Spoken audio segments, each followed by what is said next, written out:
प्रतिकूल बतৰৰ বাবে এপিএছচিৰ গুৰুত্বপূৰ্ণ নিৰ্দেশনা प्रतिकूल বতৰৰ বাবে কনিষ্ঠ অভিযন্তা পদৰ পৰীক্ষা স্থগিত ৰখা হৈছে 2 জুনত নিৰ্ধাৰণ কৰা হৈছিল পৰীক্ষাৰ দিন বৰাক উপত্যকাত হোৱা বান পৰিস্থিতিৰ বাবে এপিএছচিয়ে এই সিদ্ধান্ত গ্ৰহণ কৰিছে বান পৰিস্থিতি উন্নত নোহোৱা পৰ্যন্ত অনুষ্ঠিত নহয় জেই পদৰ পৰীক্ষা জনস্বাস্থ্য কাৰিকৰী বিভাগৰ জেই পদৰ বাবে নিৰ্ধাৰণ কৰা হৈছিল পৰীক্ষাৰ দিন নিৰ্ধাৰণ হোৱা মাত্ৰে অধিসূচনা জাৰি কৰিব এপিএছচি এই কথা জনাইছে এপিএছচিৰ অধ্যক্ষ ভাৰত ভূষণ দেৱ চৌধুৰী আকৌ এবাৰ উল্লেখ কৰিব বিচাৰিছো আৰু এটা ব্ৰেকিং এই মুহূৰ্তত জনাইছো प्रतिकूल बतৰৰ বাবে এপিএছচিৰ গুৰুত্বপূৰ্ণ নিৰ্দেশনা प्रतिकूल বতৰৰ বাবে কনিষ্ঠ অভিযন্তা পদৰ পৰীক্ষা স্থগিত ৰখা হৈছে 2 জুনত নিৰ্ধাৰণ কৰা হৈছিল পৰীক্ষাৰ দিন বৰাক উপত্যকাত হোৱা বান পৰিস্থিতিৰ বাবে এপিএছচিয়ে এই সিদ্ধান্ত গ্ৰহণ কৰিছে বান পৰিস্থিতি উন্নত নোহোৱা পৰ্যন্ত অনুষ্ঠিত নহয় জেই পদৰ পৰীক্ষা জনস্বাস্থ্য কাৰিকৰী বিভাগৰ জেই পদৰ বাবে নিৰ্ধাৰণ কৰা হৈছিল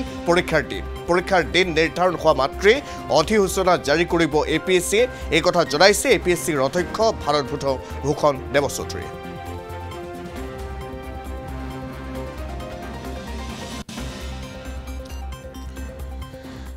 ৰাজ্যত শীঘ্ৰেই আৰম্ভ হ'ব বিদ্যালয়ৰ অতিৰিক্ত প্ৰাদেশিকীকৰণ প্ৰক্ৰিয়া 2020 বিটিআৰ চুক্তি অনুসৰি এই সিদ্ধান্ত ৰাজ্য চৰকাৰৰ নিৰ্বাচনী আচৰণবিধি উকলি যোৱা মাত্ৰেই চূড়ান্ত হ'ব সিদ্ধান্ত প্ৰাদেশিকীকৰণ হ'ব বিটিচিৰ বড়ো মাধ্যমৰ সকলো শিক্ষানুষ্ঠান বিটিচিৰ অন্তৰ্গত বড়ো মাধ্যমৰ স্কুলৰ ক্ষেত্ৰতহে প্ৰযোজ্য হ'ব এই সিদ্ধান্ত প্ৰয়োজনত সংশোধন হ'ব 2017 প্ৰাদেশিকীকৰণ আইন শিক্ষা বিভাগৰ শীৰ্ষ সূত্ৰই জনাইছে এই তথ্য আকৌ এবাৰ উল্লেখ কৰিছো আৰু এটা ব্ৰেকিং এই মুহূৰ্তত জনাইছো দৰ্শকক ৰাজ্যত শীঘ্ৰেই আৰম্ভ হ'ব বিদ্যালয়ৰ অতিৰিক্ত প্ৰাদেশিকীকৰণ প্ৰক্ৰিয়া 2020 বিটিআৰ চুক্তি অনুসৰি এই সিদ্ধান্ত গ্ৰহণ ৰাজ্য চৰকাৰৰ নিৰ্বাচনী আচৰণবিধি উকলি যোৱা মাত্ৰে চূড়ান্ত হ'ব সিদ্ধান্ত প্ৰাদেশিকীকৰণ হ'ব বিটিচিৰ বড়ো মাধ্যমৰ সকলো শিক্ষানুষ্ঠান বিটিচিৰ অন্তৰ্গত বড়ো মাধ্যমৰ স্কুলৰ ক্ষেত্ৰতহে প্ৰযোজ্য হ'ব এই সিদ্ধান্ত প্ৰয়োজনত সংশোধন হ'ব 2017 প্ৰাদেশিকীকৰণ আইন শিক্ষা বিভাগৰ শীৰ্ষ সূত্ৰই জনাইছে এই তথ্য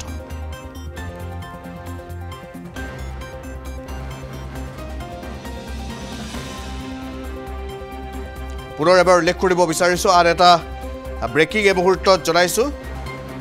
ৰাজ্যত শীঘ্ৰেই আৰম্ভ হ'ব বিদ্যালয়ৰ অতিৰিক্ত প্ৰাদেশিকীকৰণ প্ৰক্ৰিয়া 2020 বিটিআৰ চুক্তি অনুসৰি এই সিদ্ধান্ত ৰাজ্য চৰকাৰৰ নিৰ্বাচনী আচৰণবিধি উকলি যোৱা মাত্ৰেই চূড়ান্ত হ'ব সিদ্ধান্ত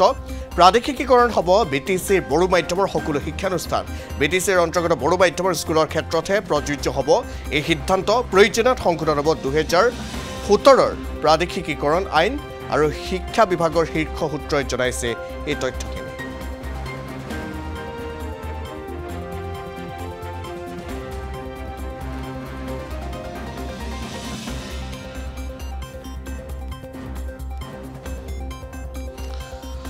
ফোনযোগে সংযুক্ত হৈছো জ্যেষ্ঠ সাংবাদিক মুকুটৰ সৈতে মুকুটৰ যেহেতু ৰাজ্যত শীঘ্ৰেই আৰম্ভ হ'ব বিদ্যালয়ৰ অতিৰিক্ত প্ৰাদেশিকীকৰণ প্ৰক্ৰিয়া আৰু 2020 বিটিআৰ চুক্তি অনুসৰি এই সিদ্ধান্ত গ্ৰহণ কৰিছে ৰাজ্য চৰকাৰে সবিশেষ তথ্যখিনি বিতংকৈ আপোনাৰ পৰা এই মুহূৰ্তত জানি ল'ব বিচাৰিছো ইতিমধ্যে এনডি24 দৰ্শকসকল অৱগত হৈছে যে বিটিআৰ চুক্তি অনুসৰি বিশেষকৈ বিটিচিৰ অন্তৰ্গত যিসমূহ বড়ো মাধ্যমৰ বিদ্যালয় আছে সেই বড়ো মাধ্যমৰ বিদ্যালয়সমূহ প্ৰাদেশিকৰণৰ কাৰণে তেওঁলোকে চুক্তিত এটা দফা সন্নিৱিষ্ট কৰিছিল 60 দফা অনুসৰি বিটিচিৰ অন্তৰ্গত যিসমূহ বড়ো মাধ্যমৰ বিদ্যালয় আছে সেই বড়ো মাধ্যমৰ বিদ্যালয়সমূহ প্ৰাদেশিকীকৰণ কৰিব লাগে কিন্তু 2017 চনৰ যি প্ৰাদেশিকীকৰণ আইন আছে এই আইন অনুসৰি 2006 পূৰ্বত যিসমূহ স্বীকৃতি প্ৰাপ্ত বিদ্যালয় আছে এই বিদ্যালয়সমূহে প্ৰাদেশিকীকৰণ কৰিব পাৰে কিন্তু 2006 পৰৱৰ্তী সময়ত স্বীকৃতিপ্ৰাপ্ত যিসমূহ বিদ্যালয় আছে সেইসমূহ বিদ্যালয় প্ৰাদেশিকীকৰণ নহয় বুলি ইতিমধ্যে ৰাজ্য চৰকাৰৰ তৰফৰ পৰা স্পষ্ট কৰি দিয়া হৈছিল আৰু এনে পৰিপ্ৰেক্ষিততে বিটিআৰ প্ৰধান প্ৰমোদ বৰাই কেন্দ্ৰীয় গৃহ মন্ত্ৰালয়ত এই মুহূৰ্ততো উপস্থিত আছে কিছু সময় পূৰ্বলৈকে আৰু কেন্দ্ৰীয় গৃহ মন্ত্ৰালয়ৰ যি নৰ্থ ইষ্ট যিটো যুটীয়া হৈছে তাৰ সৈতে সাক্ষাৎ মিলিত হৈছে আৰু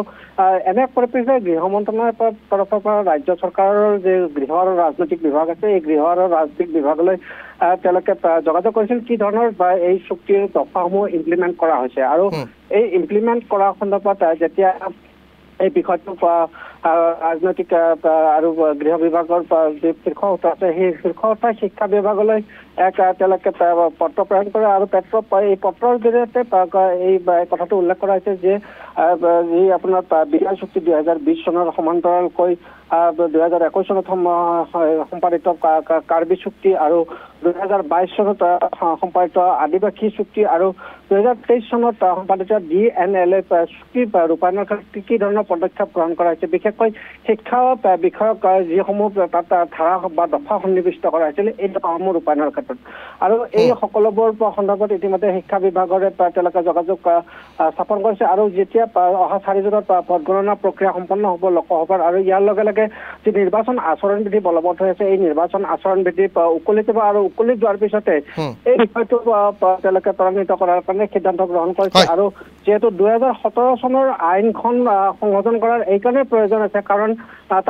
1/2006 পূৰ্বৰ যিসমূহ স্বীকৃতিপ্ৰাপ্ত বিদ্যালয় আছে সেই বিদ্যালয়সমূহে প্ৰাদেশিকীকৰণ কৰা হ'ব সমান্তৰালকৈ সেই বিদ্যালয়সমূহত কেনেধৰণৰ এনৰলমেণ্ট আছে 25 গৰাকী ন্যূনতম শিক্ষাৰ্থী থাকিব লাগে কিন্তু অধিকাংশ যিসমূহ বড়ো মাধ্যমৰ বিদ্যালয় আছে বড়ো মাধ্যমৰ বিদ্যালয়ত এনৰলমেণ্টৰ সংখ্যাও যথেষ্ট কম কিন্তু তৎসত্ত্বেও বড়ো ভাষাটোক জীয়াই ৰখাৰ স্বাৰ্থতে এই বড়ো মাধ্যমৰ বিদ্যালয়সমূহ প্ৰাদেশিকীকৰণ কৰাৰ যথেষ্ট প্ৰয়োজন আছে আৰু এই প্ৰয়োজনৰ খাতিৰতে 2017 চনৰ আইনখন প্ৰয়োজনত সংশোধন কৰি হ'লে বড়ো মাধ্যমৰ বিদ্যালয়সমূহ প্ৰাদেশিকীকৰণৰ কাৰণে এক প্ৰক্ৰিয়া আৰম্ভ হৈছে আৰু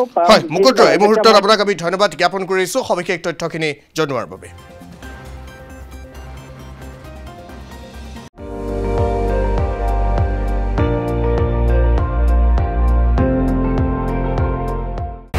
আপুনি চাই আছে ND24